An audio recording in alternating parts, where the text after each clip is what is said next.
ఐఏఎస్లు ఐపీఎస్లకి సంబంధించి చూసుకుంటే చాలామందికి పోస్టింగ్లు ఇవ్వకుండా డీజీపీ ఆఫీసులకి వెళ్ళి లేదు కొంతమందికి అయితే టీడీపీ ఆఫీసులో వచ్చి కలవాలంటూ కూడా కొన్ని వార్తలు వస్తున్నాయి అనేటువంటిది సోషల్ మీడియాలో నడుస్తున్నటువంటి వార్తలు.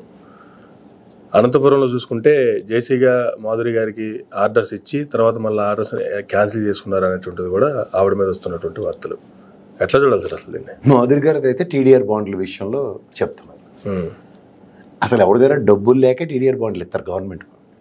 ఆ టీడీఆర్ బాండ్లను ఎన్కాష్ చేసుకోవడానికి ఎన్ని తెప్పలు ఉంటాయి అందరికీ తెలుసు. ఏదో ఒక ఇష్యూని అక్కడ కారుమూరి నాగేశ్వరరావు మీద కూడా ఇదే ఇష్యూనే పాపప్ చేస్తూ తిరుగుతున్నారు. ఎండ్ ఆఫ్ ద డే కొండంతవి ఎలకన పడ్డమే. నేను 2 విషయాలు చెప్తాను. గౌరవ ఐఏఎస్లు ఐపీఎస్లు ముసేరులు ట్రైనింగ్ అవుతారు. నాకు తెలిసి ఈరోజు దాకా నాకున్న అతి తక్కువ పరిజ్ఞానాన్ని చెప్తాను. IAS officer trained perfectly and is been posted so and so district as a collector for Telugu Desam. IAS officer IPS officer trained specifically for this district for the sake of YSRCP, for the sake of Congress, for the sake of BJP అని నాకు తెలిసి ఇప్పటిదాకా జరగట్లేదు.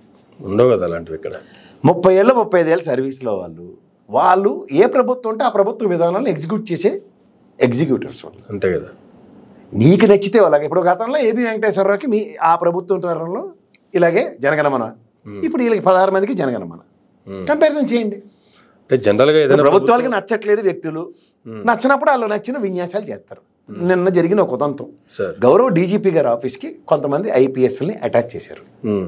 ఆ ఐపీఎస్లు 10 to 5 లేదా 10 to 6 వాళ్ళ office అవర్స్లో ఉండి అక్కడ సంతకాలు పెట్టాలన్నది వాస్తవం. దాని మీద ఒక డీజీపీ గారికి స్పెషల్ డిస్కషన్ ఖచ్చితంగా ఉంటుంది. ఎందుకు ఆఫీస్ రావట్లేదని. You been attached doesn't mean that నిన్నేమో సెలవు పంపించామనో లేదా ఇంట్లో కూర్చోమనో ఇది కాదు కదా. You been attached to the respect to DGP office. Respect to DGP ఆఫీస్కి వచ్చినప్పుడు పొద్దున సాయంత్రం సంతకం చేయాలి. అని పోస్టింగ్ ఇస్తారో ఎవరో అవన్నీ నాకు సంబంధించిన విషయం కదా, అది ప్రభుత్వం తీసుకునే డిస్క్రిప్షన్స్.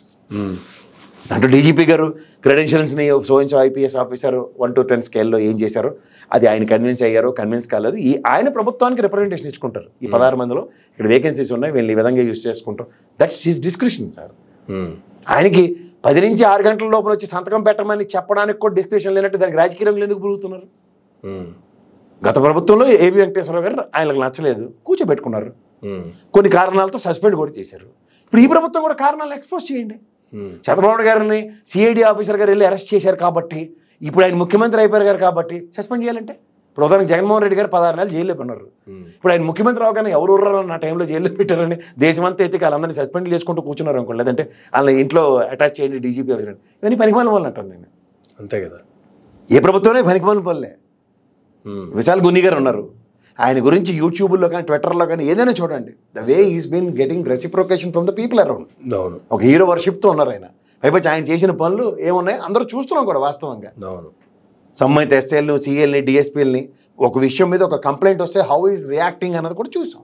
ఇప్పుడు ఈయన రానా గారు ఉన్నారు, ఆ రానా గారి విషయంలో అందరికీ తెలిసిన విషయమే. ఆ గులకరాయి విషయంలో the moment as chase it out, ఈ ప్రభుత్వం అది నచ్చలేదంటే నీకు అది గులకరాయి అవ్వచ్చు. ల్యాండ్ ఆర్డర్కి సంబంధించిన అవసరంలో వాళ్ళు ప్రతిస్పందించిన విధానం చూడండి. వాళ్ళు ఎవరు ఐఏఎస్లు కానీ ఐపీఎస్లు కానీ పార్టీలకు సంబంధంగా ఉంటారన్నది వాస్తవానికి ఒక కార్యాచరణ రచిస్తున్నప్పుడు వాళ్ళ ఎగ్జిక్యూషన్ ఆ టర్మ్ ఆఫ్ ప్రభుత్వంలో నాకైతే వాళ్ళ నిజాయితీని చిత్తశుద్ధిని చాటుకున్నారని చెప్తారు. వాస్తవమే కదా సార్. ఇప్పుడు ఎంత కదన్నా చీఫ్ మినిస్టర్ గారు బాస్ వాళ్ళ స్టేట్కి 5 సంవత్సరాల పాటు చీఫ్ మినిస్టర్ గారు డైరెక్షన్ ఇచ్చినప్పుడు దాన్ని ఎగ్జిక్యూట్ చేసేవాడే కదా. అంతే కదా. అదే సార్ ఆయన చంద్రబాబు నాయుడు గారు కాబట్టి తూచని సిఐడి ఆఫీసర్ నేను చేయను అన్నాడు అనుకోండి, వాట్స్ ఇట్? ఆయన కాకపోతే ఇంకొంచెం తెచ్చి పెట్టుకుని ఆయనతో ఎగ్జిక్యూట్ చేయిస్తాడు ఆయన. ఎగ్జాంపుల్ చెప్తాను. ఇప్పుడు ఈ ప్రభుత్వంలో ఇవాళ 16 మందిని మీరు డీజీపీ ఆఫీస్కి అటాచ్ చేయండి అని ఇట్స్ సుప్రీమో చంద్రబాబు నాయుడు గారు ఆర్డర్ అది అనుకోండి. డీజీపీ గారు అటాచ్ చేసినంత మాత్రం డీజీపీ గారు వైఎస్ఆర్సీపీ తొత్తంటే తెలుగుదేశం తొత్తంటే ఏమైనా అర్థం ఉందా? నేను ఖచ్చితంగా చెప్తున్నాను. వ్యవస్థల పట్ల అవగాహన ఉండి వ్యవస్థలు పనిచేస్తున్న పనులకి రాజకీయాలు ఆపాదించడం తప్పు అంటారు. ఇప్పుడు విశాల్ గున్ని గారు నాకు నచ్చొచ్చు, లేదా రాణా గారు నాకు నచ్చొచ్చు, ఇట్ డజంట్ మీన్ దాట్ కదా. ఇవాళ గౌరవ డీజీపీ గారు తిరుమలరావు గారు అంటే కూడా నాకు గౌరవం ఉంది. ఆయన ఏం చేశారు, ఇవాళ ప్రభుత్వ ఆధీనంలో ఒక నిర్ణయం తీసుకోబడింది, ఈ 16 మందిని అటాచ్ చేయమన్నారు, డీజీపీ ఆఫీస్కి అటాచ్ చేశారు. ఇప్పుడు ఆయనకు సూపర్ బాస్గా ఆయన అడిగే హక్కు ఉండదు. 10 గంటలకు రావాలి, సాయంత్రం సంతకాలు ఇవ్వండి, సంతకాలు లేవు, వాళ్ళు రాలేదు, ప్రశ్నించుకోండి ఏం చేస్తాడు? From hands fourth tomorrow onwards you need to do it. వాళ్ళు చిన్నపిల్లలు కాదు కదా. అంతే సార్. గౌరవ స్థాయిలో కలిగిన ఐజీలు డిఎస్పీలు ఎస్పీ స్థాయిలో ఉన్న వాళ్ళు వాళ్ళు గ్యారంటీగా డైరెక్షన్ ఇస్తారు. ఆయనకి సర్వ హక్కులు ఉన్నాయి ఆయనకి. దీని కాంట్రడిక్షన్ ఏంటండి? దీనికి రాజకీయాలు ఏంటి? సార్ నేను కొన్ని మాధ్యమాల్లో చూస్తున్నాను, చంద్రబాబు గారిని అరెస్ట్ చేసినంత మాత్రాన ఆయన్ని అటాచ్ చేశారంటే దట్ ఈస్ రెడిక్యులస్ అంట. అంతే ఉంటాయి కారణాలు. ఆయన ప్రోటోకాల్ ప్రకారం నువ్వు ఢిల్లీ ఆఫీస్లో ప్రెస్ మీట్ పెట్టడానికి ఈ ప్రభుత్వం నిర్ణయం తీసుకోవచ్చు. What is the necessity? ఇప్పుడు ఆయన కూడా ఆ ప్రభుత్వం ఆయనలో తీసుకున్న నిర్ణయానికి నాకు ఈ లైన్స్లో నేను అరెస్ట్ చేశానని దేశవ్యాప్తంగా చెప్పుకోకపోతే ఏముందండి? ఇప్పుడు ఏమైంది? ఇప్పుడు ఏమైనా అతీతం జరిగిందా? అంత ప్రెస్ మీట్ పెట్టినందుకు దేశవ్యాప్తంగా ఏమైనా కన్సిడరేషన్స్ వచ్చాయా ఐఏఎస్ ఐపీఎస్ఎల్ నుంచి? లేదు కదా. ఎండ్ ఆఫ్ ద డే ఈ చక్రబంధంలో నలుగుతున్నారు అన్నది వాస్తవం, నలగట్లేదు అన్నది వాస్తవమే. కొంతమంది బ్రహ్మాండంగా భజన చేసిన వాళ్ళందరూ సర్వైవ్ అవుతూ బాగానే ఉన్నారు కదా, మనం వాళ్ళ సంగతి ఏంటి?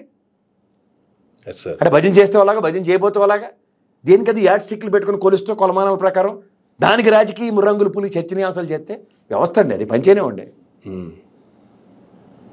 ఆ వ్యవస్థలో ఆ మినిట్లో తీసుకున్న నిర్ణయానికి బాధ్యత వాళ్ళు వహించవలసి వస్తుంది. తదనంతర పరిణామాలు ది కాన్సిక్వెన్సెస్ వాళ్ళే ఫేస్ చేయవలసి వస్తుంది. దీనికి ఒక లైన్ గీయండి ఎప్పటికైనా. వాళ్ళు చేశారు కాబట్టి మేము చేస్తాం, మేము చేసాం కాబట్టి వాళ్ళు చేస్తారు, ఇలా ఎన్నాళ్ళు నాటిస్తారు ఇలాగా. దీనికైనా ప్రజాస్వామ్యాన్ని పేరు పెట్టి మమ్మల్ని ఆడుకుంటున్నారు సార్. ఆల్రెడీ ఐఏఎస్ ఐపీఎస్ల కొరత ఎంత ఉందో అందరికీ తెలుసు దేశవ్యాప్తంగా. అంతంత సీనియర్ పొజిషన్స్లో ఉన్న వ్యక్తులు వాళ్ళు. అది వాళ్ళ విచక్షణకే వదిలేయాలి, అంతకన్నా ఇంకెళ్ళలేదు. కానీ జనరల్గా ప్రభుత్వాలు మారిన తర్వాత కొంతమందికి పోస్టింగ్లు ఇచ్చే క్రమంలో కొద్దిగా టైం ఇవ్వడమో లేదంటే 1 or 2 months టైం తీసుకోవడం అనేది కామన్. అలా కాకుండా ఇలా కంప్లీట్గా పక్కన పెట్టాలనుకోవడమో లేదంటే వేరే డీజీపీ ఆఫీస్కో లేదా ఇంకో ఆఫీస్కో అటాచ్ చేయడమో దీన్ని ఎలా చూడాలంటారు అసలు? సరే, అవి విధానపరమైన నిర్ణయాలండి. ఇప్పుడు బుద్ధ వెంకన్నట్టు చూడండి, నేను సీఏ పోస్టింగ్లు 4 గడితే ఇవ్వట్లేదు నీ డైరెక్ట్గా వచ్చి మాట్లాడుతుంటే కూడా అంటే వాళ్ళు they are doing some sort of ఇంటెన్షనల్గా చేస్తుంది. ఇది డీజీపీ గారి స్థాయిలో ఇంటెన్షన్లు ఉంటాయని నేను ఒప్పుకోను సార్ ఖచ్చితంగా. ఇప్పుడు ముఖ్యమంత్రి గారికి కూడా ఒక ఉదాహరణ ఉండొచ్చు. ఇప్పుడు ఉదాహరణకి గతంలో చూడండి, ఉమేష్ చంద్ర గారు లాంటి వ్యక్తి ఉన్నాడు. రాయలసీమ ఫ్యాక్షనిజాన్ని నిర్మూలించడానికి ఒక సీనియర్ పవర్ఫుల్ ఆఫీసర్ కావాలనుకున్నప్పుడు they can take a call. ఇప్పుడు అలాంటి ఆఫీసర్ని చూస్ చేసుకునే విషయం, ఇప్పుడు ఉదాహరణకి విశాల్ గున్ని గారికి రేపు పొద్దున ఐజీ స్థాయిలో రాయలసీమకి ఇచ్చారనుకోండి సార్, ఇంకా పెద్ద పోస్ట్తోనో డీజీపీ స్థాయి, అడిషనల్ డీజీపీ స్థాయితోనో. ఇది ప్రభుత్వ నిర్ణయం. ఆయన వాళ్ళు ఏం చేయబోతారో తెలియకుండా దానికి రాజకీయ రంగులు ఎందుకు పులుతున్నారు అంటున్నా. అవునంటారు కదంటారా? ఇప్పుడు ఏది తెలియకుండా చేమ చిట్టుకుమంది అంటే అది నానా పులి కథ చెప్తానంటే ఎలాగవుతుంది? ఎక్కడ పులి స్టాప్ పడే అవకాశం లేదంటే ఇది జస్ట్ జరిగిన ఒక 1-10 రోజుల పరిణామం అండి. ఇవి మంత్స్ టుగెదర్ జరుగుతున్నాయి అనుకోండి. ఉదాహరణకి ఏబీ వెంకటేశ్వరరావు అలాంటి సస్పెన్షన్, లాస్ట్కి పోస్టింగ్ ఇవ్వడం ఇలాంటివన్నీ గమనించిన ఉదంతలే కదా. ఈ పరిణామాలు ఎలా సంతరించుకుంటే చూడాలి. ఓకే, మీకు అర్థమవుతుంది? ఈ పరిణామాలు మళ్ళీ ఇదే పునరావృతం అవుతుంది అనుకోండి ఈ ప్రభుత్వంలో, అప్పుడు చర్చనీయాంశం చేయాలి. It is momentary call what is been taken, that unit hold. కానీ ఇది నేను ఇది స్పెసిఫిక్గా ఎందుకు చెప్తున్నానంటే, గౌరవ డీజీపీ గారు తిరుమలరావు గారు క్రిస్టల్ క్లియర్గా చెప్పారు, వాళ్ళు పొద్దున్న 10 to 6 టైమింగ్స్లో వాళ్ళ సిగ్నేచర్స్ లేవు. 4th అన్నది చెప్పినప్పుడు దానికి రాజకీయ రంగులు పులు ఎవరి మట్టుగా రంగులు వేసుకుంటూ తిరిగితే అది తప్పు అంటున్నాను నేను. అంతే.